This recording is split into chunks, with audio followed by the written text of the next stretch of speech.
welcome to Arrows Rugby. We're a Catholic community with the purpose of forming men in Christian virtue through competitive rugby. My name is Blake Pellerin. I currently serve as the president of the club here. And tonight we are having another Arrows Tale, which is basically our way of sharing stories of the men of this club in their journey to Christ. I'm really excited about tonight's tale that we're going to have tonight, this evening, because these are two guys that have been with us since the very first year of Arrows Rugby. And so that's really exciting. Michael Hart is who will be on the hot seat tonight. Michael currently serves as the club's treasurer and is also on the board of directors here.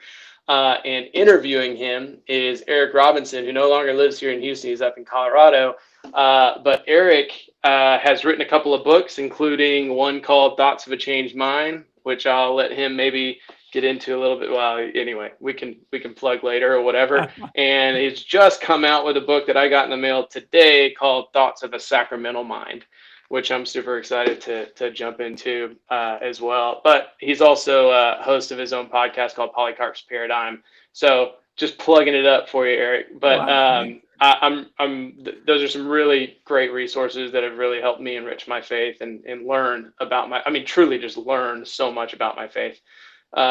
So really excited about that. And it's, I guess that's all I got to open us up. Eric, if you don't mind, I'll just pass to you and let you roll.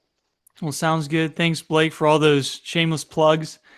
And so it's interesting because I had no idea Mike Hart's story until maybe about a year ago when we ran into each other after a Arrows Rugby game, and we just started talking, and we both realized that we had grown up Protestant and became Catholic. We were converts to the Catholic Church, and so I wrote actually that first book while I was converting to the Catholic Church, and so I wanted to capture all the changing ideas I had. So that's why I wrote Thoughts of a Changed Mind. And a big influence on me becoming Catholic, of course, and a huge paradigm shift was the sacraments. So that's why I wrote that second book. But I'm excited to talk to Mike Hart here. And, he's actually been playing rugby with the club way more than I am. So thank you for allowing me to participate. But I actually didn't have much of a season that first year. I got injured in the second scrimmage. But then the second year I played 4 games and then got injured and kind of retired since. But anyway, that's a little bit about my career.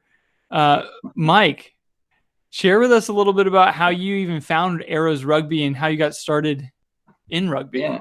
Well, I appreciate you thinking that my story is interesting anyway, just before we get started. So hopefully it actually proves to be so. But so Arrows Rugby, I found the Arrows through the church bulletin. There was an ad put out and said, interested in playing rugby with a Catholic men's team, no experience required. And of course, being 35 years old, it sounded like a great idea. So I came out and knew nothing about the game. This is from the club's first year. Well, I take it back. I'd emailed Mike Shad, the founder, early in the year. I had a lot going on that year. 2016 was a really rough year, just personally, for my family. And, Mike was saying, well, we practice 2 times a week, come out and we have games on Saturdays, and so I was trying to figure out, well, how much time do I actually have to commit? At that time, I wasn't able to really commit in the fall. Things kind of slowed down a little bit later around the turn of the year. And kind of got interested and said, well, how's this team doing? I wonder if they still need players. And I remember going to the website, pulling up the scores, and they're pretty lopsided. So I thought, maybe I could at least provide a warm body in there if they were injured or whatnot. So that kind of emailed Mike Shad again and said, sure, come on out. We need people. So that was my introduction, to the club. I think I had all of 2, 3, maybe 4 practices before getting told you're starting in the first game coming up against Bay Area. So it was trial by fire there, but fell in love with the game and really enjoyed it and just kind of really got into it. I think, an equal part of it is not just the game, but it's the men that are involved in the club, getting to know everybody through there, getting to know the mission of the club, as Blake reminded us, the development in Christian virtue is just a huge uplifting, supporting environment, paired with a really fun game, and just kind of got hooked from there. That's awesome. Well, I'm excited to dig into your spiritual journey. Like I mentioned at the beginning, we both weren't Catholic and then became Catholic. And so tell us about your religious upbringing. What was that like growing up? And go from there. Yeah. If I have to think back to it, I think, I was always very fortunate maybe to grow up in a house where, faith life, the Christian faith was very important on both sides of my family. I grew up, was baptized and eventually confirmed Lutheran, and, kind of along that way. So my parents divorced, and my dad went back to his religious roots, shortly after the divorce, which was Southern Baptist. He'd grown up Baptist in the Dallas area. And, he got really involved in his church here, Second Baptist. And so, we always kind of lived, we moved away when I was young and lived in Phoenix and then in Dallas. And so always coming back to visit, went to his church. So I got really kind of a lot of experience through, Sunday worship, and then also church camps, vacation Bible school, whatnot, all the way through on both sides growing up, to get a healthy exposure, I think, to kind of a more, formal Protestant branch of the church or the world, I guess. And then through the Second Baptist side of things, which was, kind of more had less structure, more praise and worship music and, things like that throughout. So I think that was, something that I got a good experience throughout there. Even in my college years, I never really had any pangs of doubt. I was never an armchair atheist or whatever, kind of along the way. I never had any kind of crisis moments where it's like, I don't know if I can believe this story, is Jesus who he says he was, and how's he written, things like that. I never had that, although I will say I probably wasn't the most faithful attendee and Christian all the way through college. I think it was all in all, just very blessed to have that be such an important part that my parents and my grandparents emphasized. Now, I know a big part of being part of the Baptist church is like having that experience of accepting Jesus as your personal Lord and Savior. Did you have that sort of experience growing up? Yeah, I think so. Through, I remember there was like a group early on. My dad took me to, gosh, I don't know how old I would have been, like maybe 10 or 11 or 12. It was a big, fill the Astrodome type thing called Promise Keepers, and kind of this very, I went to that. Yeah. And so it was a cool, weekend. It was good, father-son bonding time. And, it was kind of, there were, kind of the classic altar call moments, in that. And so having that experience, growing up, it did really emphasize that. And even maybe more so than the kind of the Lutheran side, that, the concept, the idea of the personal relationship with Jesus in that way. And what age were you when you went from Lutheran to Baptist? Or was it? Well, I never kind of fully. It was always kind of a back and forth route. When I was, that's right. I lived with my mom, and so we would, go to church every Sunday, Sunday school, and Gotcha. youth group and whatever through that. And then when I came to visit my dad and stepmom, it was always, on the Baptist side of things. And did you ever question like, why are these two different, or like what's going on here, or did it just, or which one did you prefer? Yeah, well, for me personally, and I don't know if it has to do with exposure or whatnot, I was always drawn to the more kind of the traditional liturgical side of things. So that may have been an early seed planted. I liked the formality of things. I liked, always going up for communion. Those were things that even, I think, thinking about it, maybe even my mom kind of stressed just the importance of going up to communion weekly, and having that. It was a stark difference though, because Lutheran church in the South is a different experience than maybe if you're in the upper Midwest. The congregations, I feel like, tend to be a little smaller, a little more staid, maybe a little bit older, versus you go to a place like Second Baptist here, and it's got so many activities, so many ways to get involved, and it's vibrant, and there's They have a gym for you to work out. They had a bowling alley there. They had Wow. all these different things that was, just kind of dazzling in that way. So it was a different experience. And even, just the music of having the drums up there on with the big choir and, the guitars and singing, so that was a difference, I guess, that definitely noticed from very early on. So when you were in college, which university did you go to? I went to Texas A&M for undergrad. Hook 'em Aggies. And okay, so what church did you go to there? What was your religious life like there? Good question. Didn't go very often.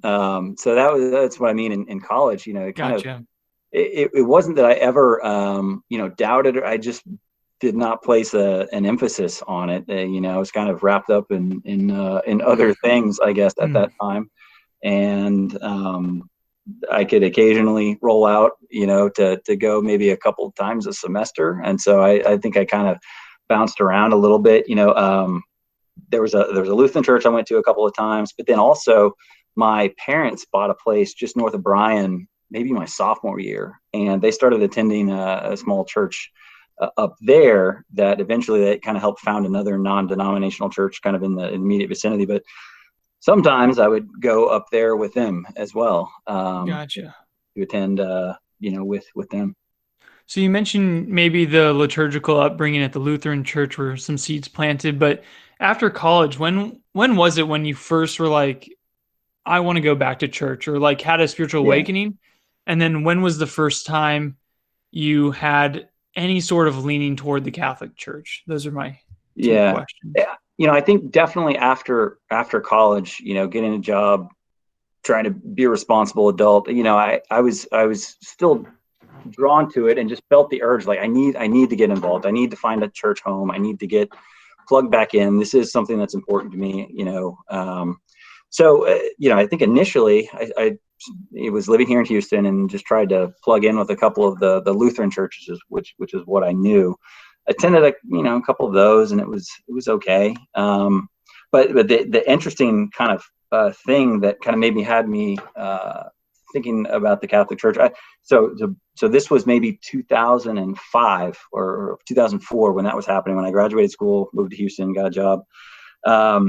In 2000, it was Easter 2000, my senior year of high school. I had a chance to go up to New York for Easter, and so we were there. And I attended Mass, my very first Mass at St. Patrick's on Easter Sunday, which was really neat. It was just kind of a different experience, and so that was my first, experience, I guess, overall the Catholic Church up close. And St. Patrick's, just a beautiful cathedral there on Fifth Avenue, and it was a lot different, right? So both churches I kind of grown up in, the Lutheran churches for whatever reason, they tended to be built in the 70s and were relatively staid, simple, adorning, decorations all the way throughout. But going into St. Patrick's, this, probably a 120, 130-year-old church built in a kind of a Gothic style, and everything was just like, wow, this is different. This is beautiful. So I think for one, that was maybe my first experience. The order of the service, the Mass, was very similar to the liturgy of the Lutheran Church. So I felt comfortable in that way, but it was just this kind of sensory experience. You had the incense, the music, the kind of the pageantry and the beauty of the church. So that was kind of like my very first introduction. So then flash forward a few years later, and I'm finishing school, and I ended up dating a girl who was Catholic. And this was about the time that Saint John Paul II passed away. And of course, it's in the news. First Pope in my lifetime facing an election, right? So it's all over the news, and kind of all the media coverage of everything in the day. And I was always a fan of history for just in general, and so that's maybe another thing that kind of put there. But I remember, with the news coverage and everything else, just having conversations with the girl I was dating of just like, what is going on? How do they do this? And then being intrigued by the coverage, because they're kind of giving little anecdotal stories along the way of, here's what they do, look for the smoke, and then talking about like the history of, back in, 400 years ago when this Pope was elected, this, so all these kind of stories though, that, is just kind of fascinating. So that sparked conversation with the girl I was dating. And we were dating long distance. She lived up in Dallas. So on one of the visits up there, I went to mass with her on Sunday, and, kind of similar experience to what I'd had in 2000. I'm just like, wow, this is very familiar. And I'm just kind of drawn to it, just kind of everything involved, the style of the church. And I can't even remember, where it was. And I can't remember anything specific about that particular mass and why it stood out, but it was just kind of this whole sensory experience. So I think it was initially kind of drawn to beauty. So anyway, come back to Houston. I'm thinking about things, trying to get plugged into a church. And for whatever reason, on whatever night, I decided to probably pull up my laptop and say, what's a Catholic church nearby that I might check out myself, one day, and just kind of go on a Sunday and just see what's about, see where it is. Well, I was living on Sage Road over by the Galleria, and I pull up and there's a church called St. Michael's, also on Sage Road, less than a mile away. Wow. So I was like, okay, well, I think maybe I can. Good name. Yeah. Seems familiar, seems welcoming. So I went there, and through that, somehow found out about RCA. Had no idea what RCA was, what it stood for, whatever, but somehow I found out about it through there and decided to go on a couple of nights just to kind of check it out. I think it was pitched as something like, are you interested in learning about the Catholic Church or something? Then, stop by and attend. Just drop in, check it out. So I did that for a couple of sessions, maybe a couple of weeks or whatever. And then the girl I was dating, we broke up, so that time for me, it was this kind of question of, well, why am I doing this? Am I doing it to try and, just get in her good graces? If I kept going, would it be kind of in the hopes of like, it's getting back together, whatnot. So I stopped going for maybe a couple of months until I think it was after the new year there in early 2006, where, starting new year, new resolutions. And for whatever reason, again, it was just kind of like, you know what, I'm doing this. I'm going to keep going to this. I'm doing it because I'm genuinely interested. And, I think that was the path for me. There was never really any looking back after that point. It was a good explanation of the faith overall. So I think any uneasiness or questions, whatever I had, were satisfied through, a number of those sessions where it was kind of like, yeah, this is the path that I'm on. So that's kind of where I was going.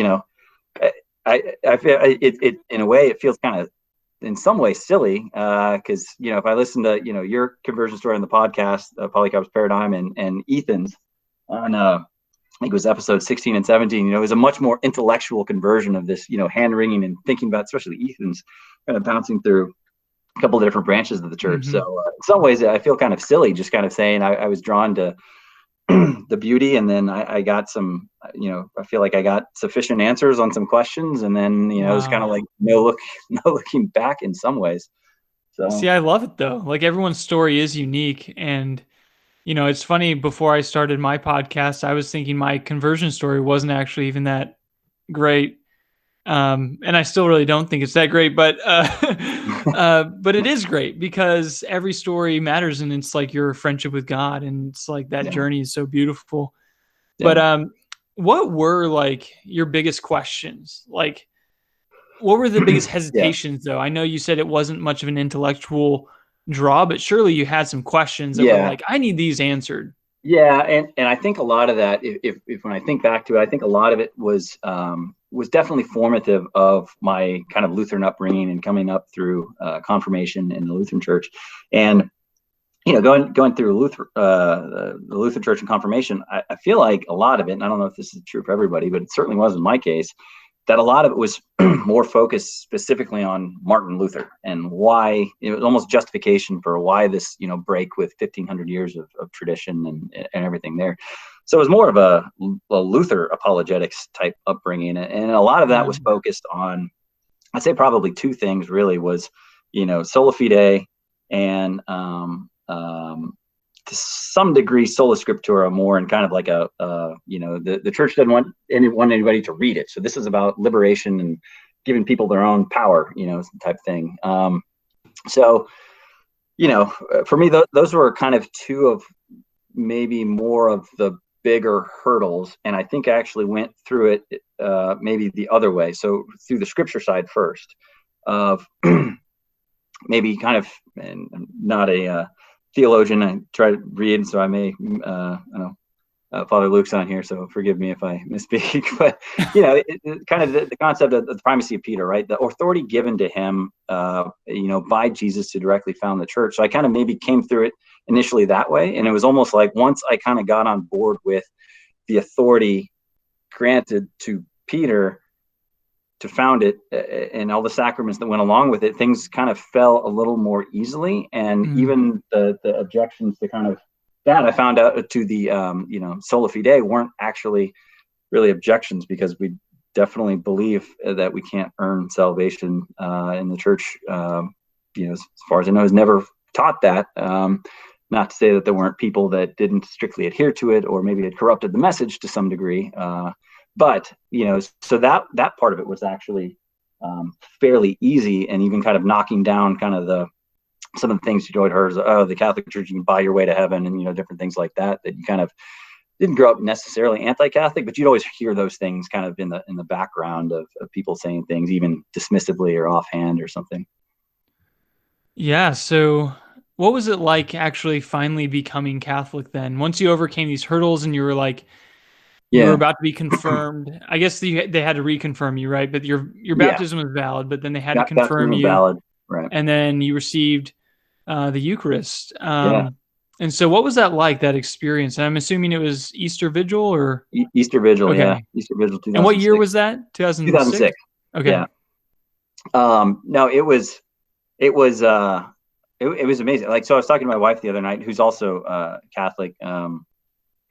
Roundabout story. We're married partly because we're both Catholic, and that was something important to us. I didn't, anyway. So, so we were talking about this the other night, and so, she brought up a good point. Kind of reminded me, kind of, I guess, some things that I'd said over the years was that it's almost like when you're getting married. When you get married, there's this excitement because you're entering into this new relationship, and everything's beautiful and wonderful, and there's all these things that come along that are kind of new and unique, and so you're on a little bit of a emotional high, and you're definitely like in love, and like we're doing this is it, whatever. And then over time, as you have shared experiences together, as you witness and share those good things and the bad things, your love changes, and I think it deepens and broadens, and we've been married, we'll be 10 years this August, but I feel like that's definitely how our marriage has been. But then trying to think about that with the relationship with the church and with Christ, is that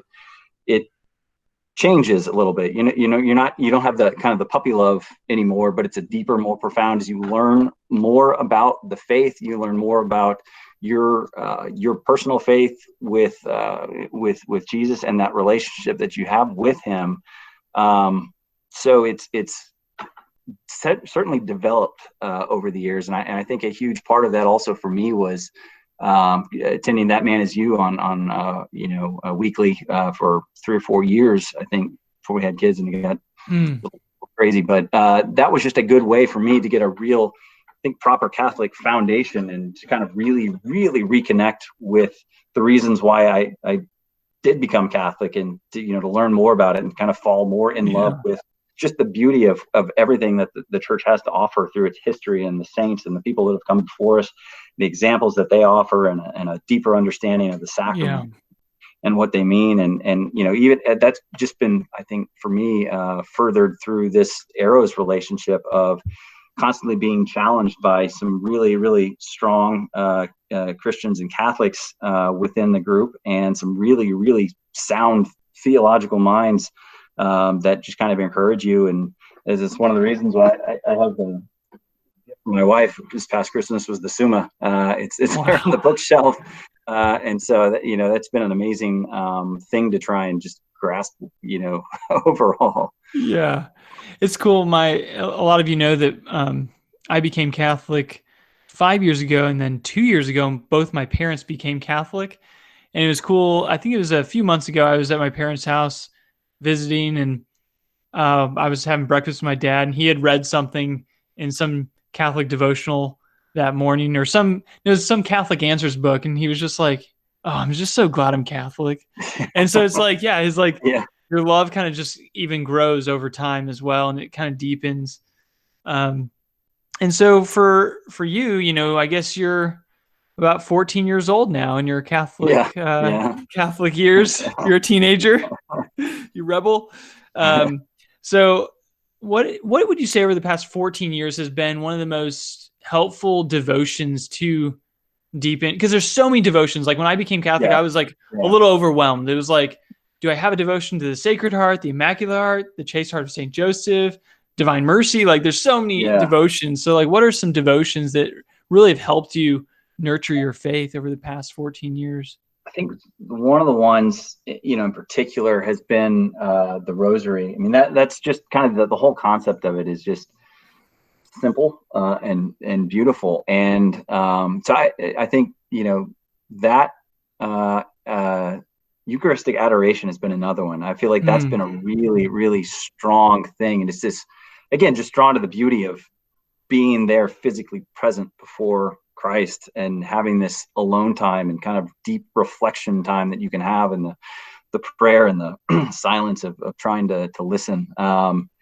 That's one of those things that, especially, it's just different. There's nothing that's really a corollary, I think, coming from the Protestant side. Prayer is kind of an act in and of itself, where you're just kind of constantly talking or saying things. And, there at least there wasn't an emphasis in my upbringing anyway, and not to say that it may not be in elsewhere, of just kind of the silence and listening and trying to just be still and be in the presence of, whether it's I guess it may just be the Bible there, but specifically when you have that ability to go before the sacrament and to have that time, it's been pretty powerful. Wow.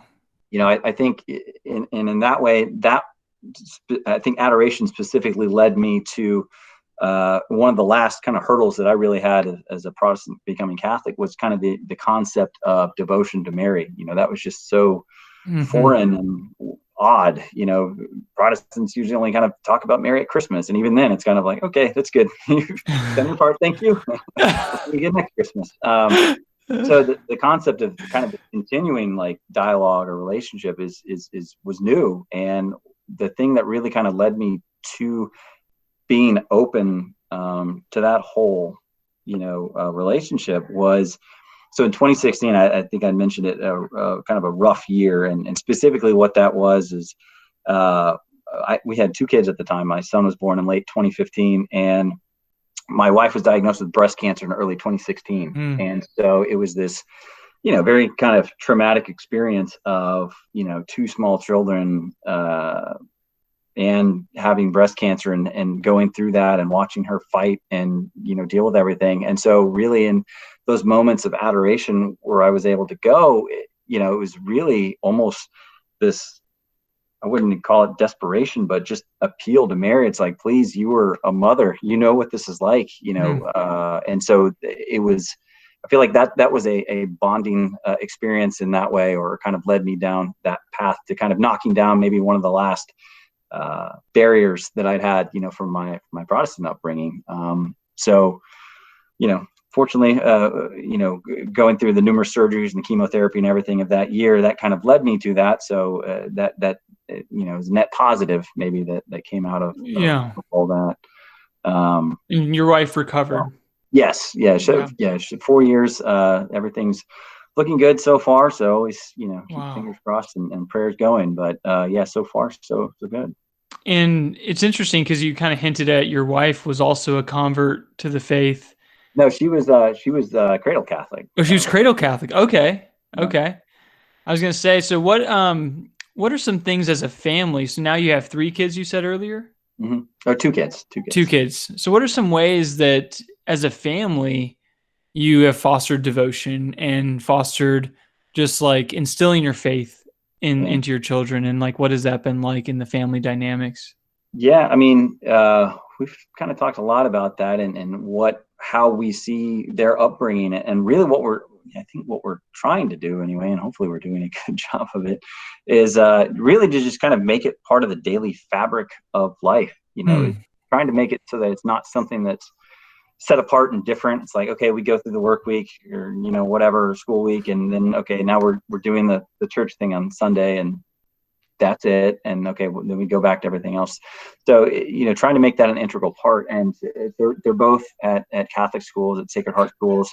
And so that was an important thing for us, for one, just to have that be such an integrated part of their daily life, to have prayer, to have mass, to talk about the saints, to have religious education through there, because that takes up kind of the bulk of their day. And so if it's woven throughout, then, all we do is to kind of continue that at home, through prayers, Bible readings. We've got some neat books talking about saints for boys, saints for girls, and trying to make them familiar with those stories, just so that they're, familiar with it. Prayers before bedtime, mass on Sundays, trying to be involved in, various events. I think we've gone to the Vacation Bible School at St. Rose for the last couple of years with them. So, just little things, trying to weave it in and out of kind of the daily pattern, routine, fabric of life. Wow. And how old are your kids now? My daughter is 6 and my son is 4. So awesome. Yeah. And okay, so this is kind of my last question. And it's this: what would you say to our Protestant brothers and sisters, or anyone who's not a Catholic?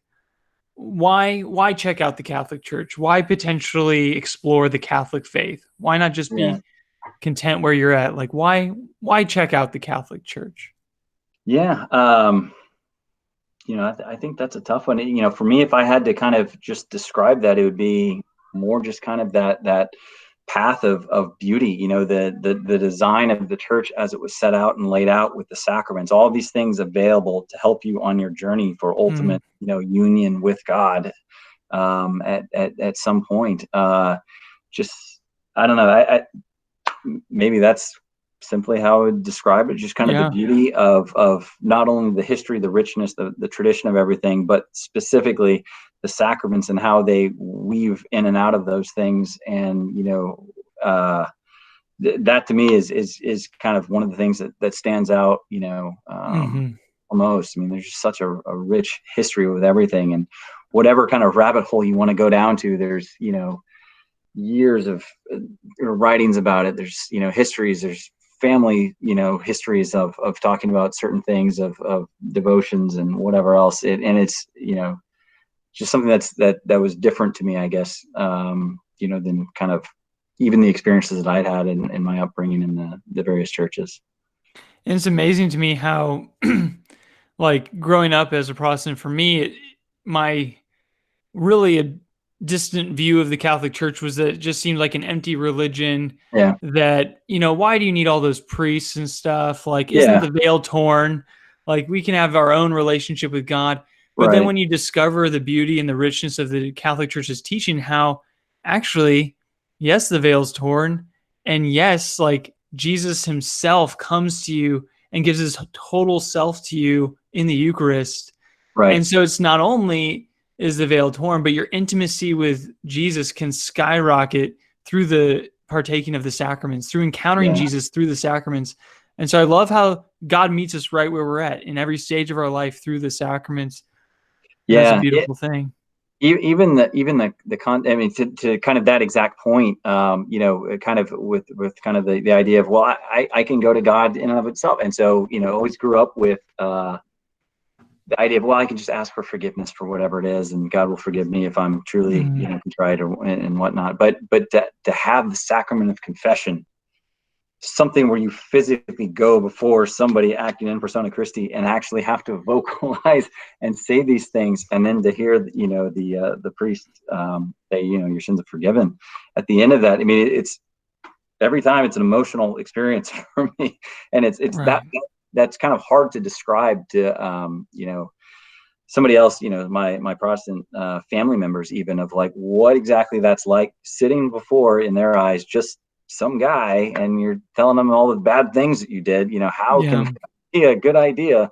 But it's truly powerful, and it's just a different feeling than anything that I even received kind of in the numerous, praise and worship services and everything else that I had exposure to, whatnot, growing up. It was just such a powerful experience, that in and of itself, in addition to the fact that you are able to go before the Eucharist, daily if you care to.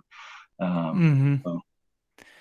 Well, Michael, thank you so much for sharing your story, man. I really, really appreciate that. And like I said before, like every person's story is unique and beautiful in its own way. And so I think you have an amazing journey, and I thank you for sharing that today. Yeah, thanks, Eric. It's been good. Hopefully, hopefully helpful. Yeah, well, we'll kick it over to Andy, Mike, or Blake, whichever one of y'all wants to take the reins here. We'll all fight for it. A good and holy battle, of course. I might kick off. Well, does anybody need a refill or anything? Don't want people to go parched here. Now, typically we get the luxury of the Knights of Columbus bar at this moment in the agenda or the program. So if anybody does need something, feel free to grab it.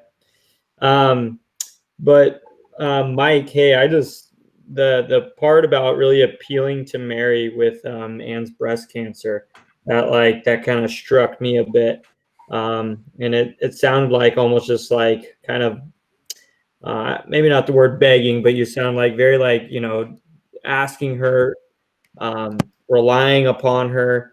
Can you just maybe walk through a little bit more of like what that was like at that time, and maybe the fruit that Mary's bore since then in your life?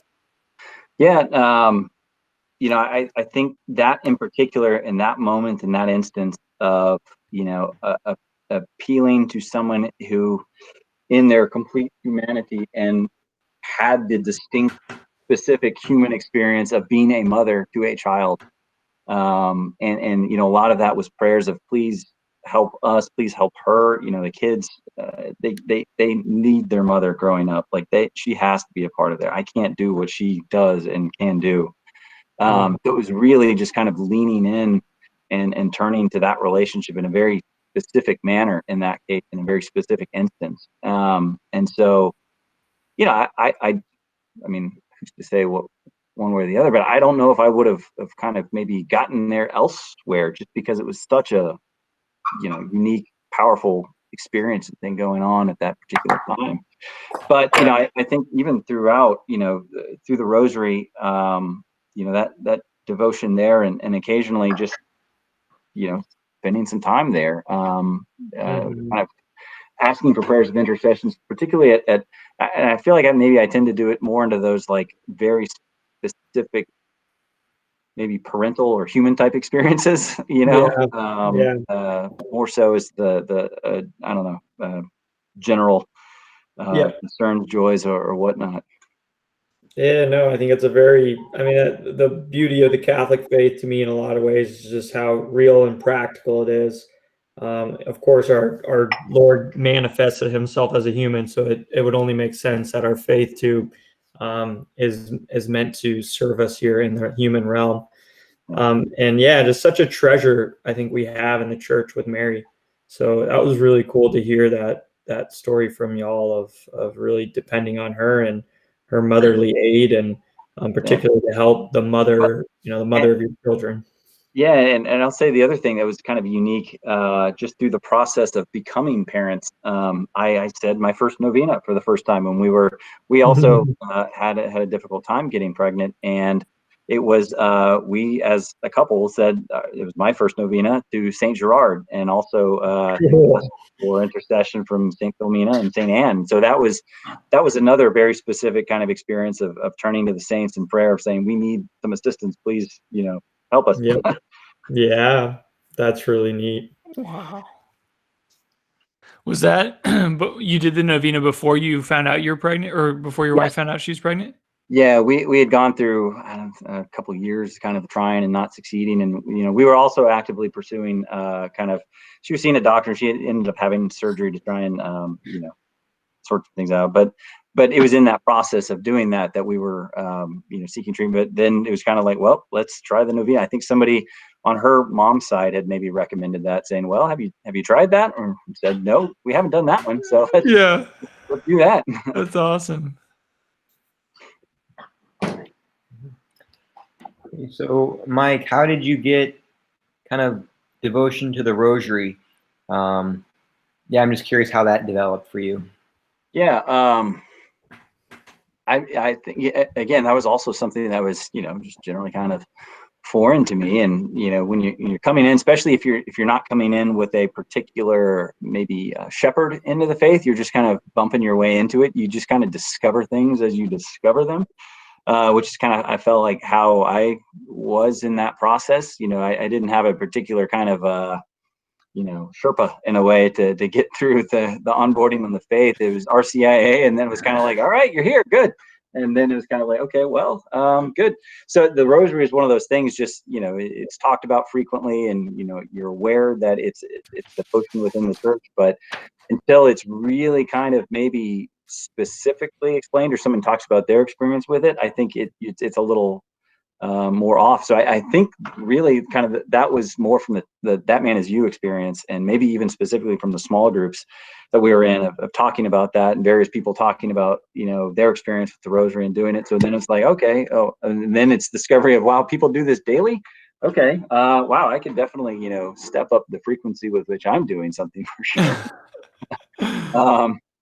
So then, trying to follow that on, and one Lent, that was my kind of one specific add-on, was I was trying to do that one Rosary every day for Lent, and this was maybe 5 or 6 years ago now, and that was a huge thing. And they were kind of carving out that time, more the discipline to carve out that time and to make time for it. Yeah, it's a beautiful prayer. Have lost a couple of prayer books, the Rosary books, along the way, and acquire new ones and try and make it work. That's great. I think Brett's got. Oh, go ahead, Brett. Yeah, I was going to say, Michael, two questions from what you were going through earlier. One was, you talked about kind of through high school, it seemed, or maybe even younger than that, but high school and then college, and then after, kind of coming and going. And you had the two different church experiences with your parents, and then stuff that you came across in different places. And it seemed like there was a lot of maybe back and forth in your kind of approaching towards your faith, and then kind of distracted maybe, or coming away. And then when you had that experience, at St. Patrick's and then finding St. Michael's, did you feel a different draw, something that kept you in the lane, so to speak? No,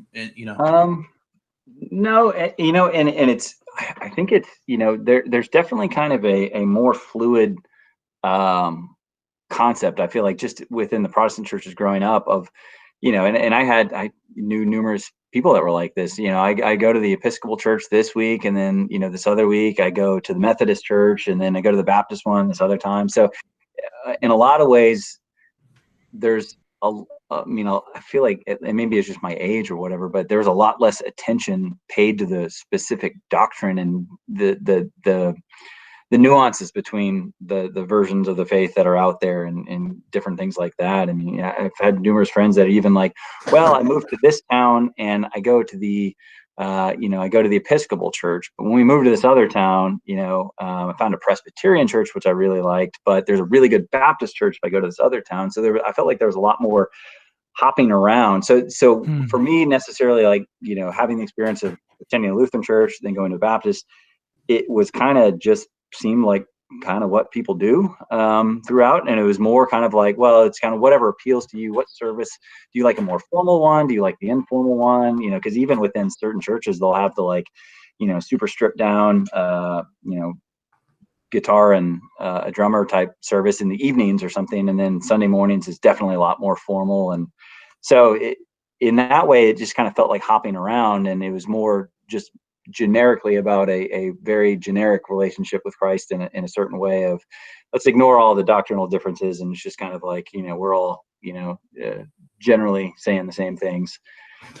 Yeah, I think because I'm converting from Methodism, which we've spoken about before. Yeah. I was wondering if what you kind of saw in it was the fact that with the Catholic faith, there's somewhat of there's structure there, I guess you'd say, 2,000 years worth of practicing your faith, as opposed to just experiencing or being preached to.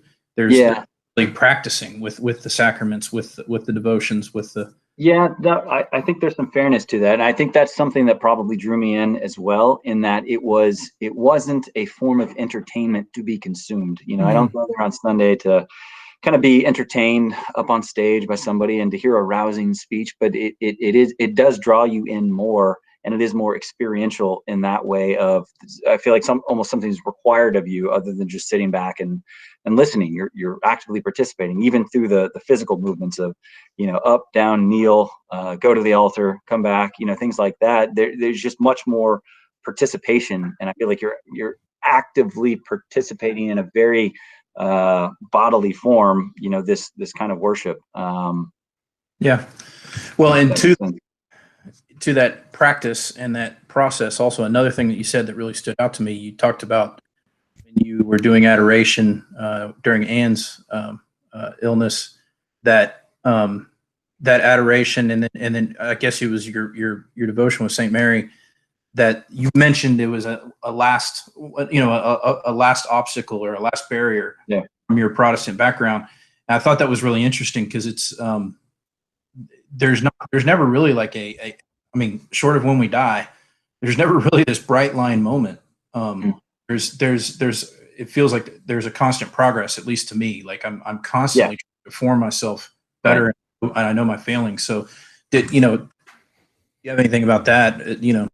Yeah, and I agree with you that everything is about it's a continuum, right? Of learning more, understanding more, growing more in your faith, and learning how to better apply different thoughts, and even regular attendance, right, of the sacraments, regular attendance for confession, and actively and regularly praying the Rosary or whatnot. So there is that, but at the same time, that was maybe one of the more significant intellectual barriers, I guess, in a way, if you want to call it that, where you're kind of on board, and you're like, I don't know about that one. It's like that's just a little too different, for me, and I don't know if I can get there.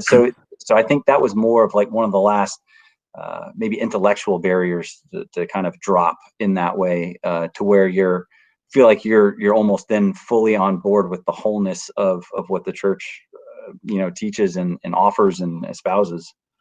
Well, I think because what I think is an important lesson in that is that it's not like all those feelings like that you had there are washed away at confirmation, or that if they weren't, that you should feel that, well, it didn't take, I need to look elsewhere. It is a process of growing. Yeah, because if I look at the time sequence of there, that was about 10 years, right? Like, it was 2006 when I was brought in, and that was 2016. So that wasn't something that just automatically, overnight, it was just like a light bulb going on. It was like something you definitely had to grow into and have a very specific experience to get me there specifically. Coach Andy would say something about your speed at this moment and, getting places, but yeah. Thank you. So I just got to jump in to say that you dotted down a few perfectly completed tries at the wing position this year. So, Scoring and contributing.